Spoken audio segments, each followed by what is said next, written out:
अप्रैल के पहले 15 दिन में इलेक्शंस कराएंगे। ये अपने आप में एक कंट्रोवर्शियल डिसीजन है। मांग जो बांग्लादेश में बढ़ती जा रही थी पिछले महीनों से, वो ये थी कि ये जो इलेक्शंस हैं इन्हें दिसंबर से पहले होने चाहिए। एक तरफ से मोहम्मद यूनुस ने बिल्कुल ये जो मांगें थी इनको ठुकरा दिया है। ईद से पहले चीफ एडवाइजर मोहम्मद यूनुस साहब राष्ट्र के नाम संबोधन दे रहे थे। अब उन्होंने कहा है कि अप्रैल 2026 से पहले बांग्लादेश में चुनाव करा लिए जाएंगे।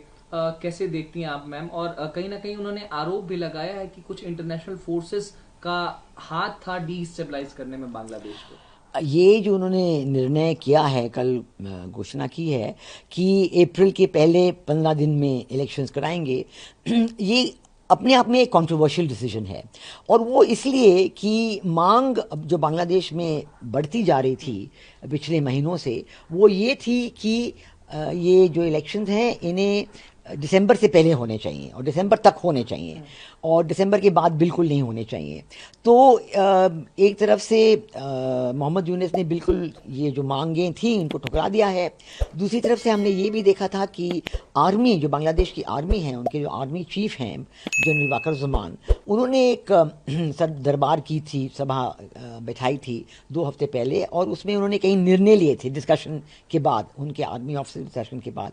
और उन निर्णयों में से एक यही था कि इलेक्शंस ज़रूर दिसंबर तक होने चाहिए।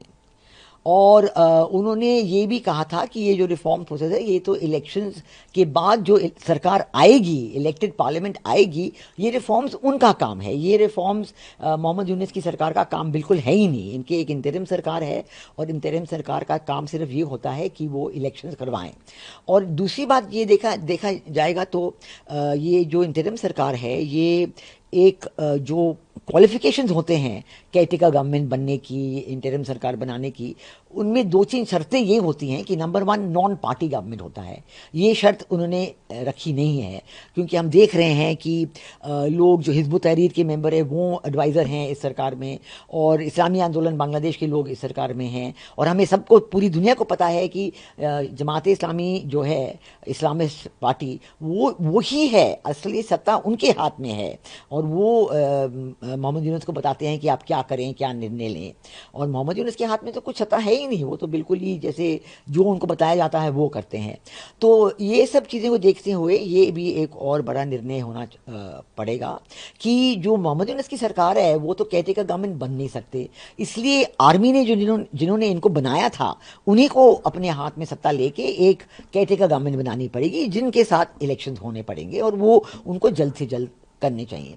और फाइनल जो बात मैं कहना चाहूँगी इलेक्शंस के बारे में, वो ये है कि इलेक्शन जो मांग बांग्लादेश के लोगों में है, वो है कि elections free, fair and inclusive होने चाहिए।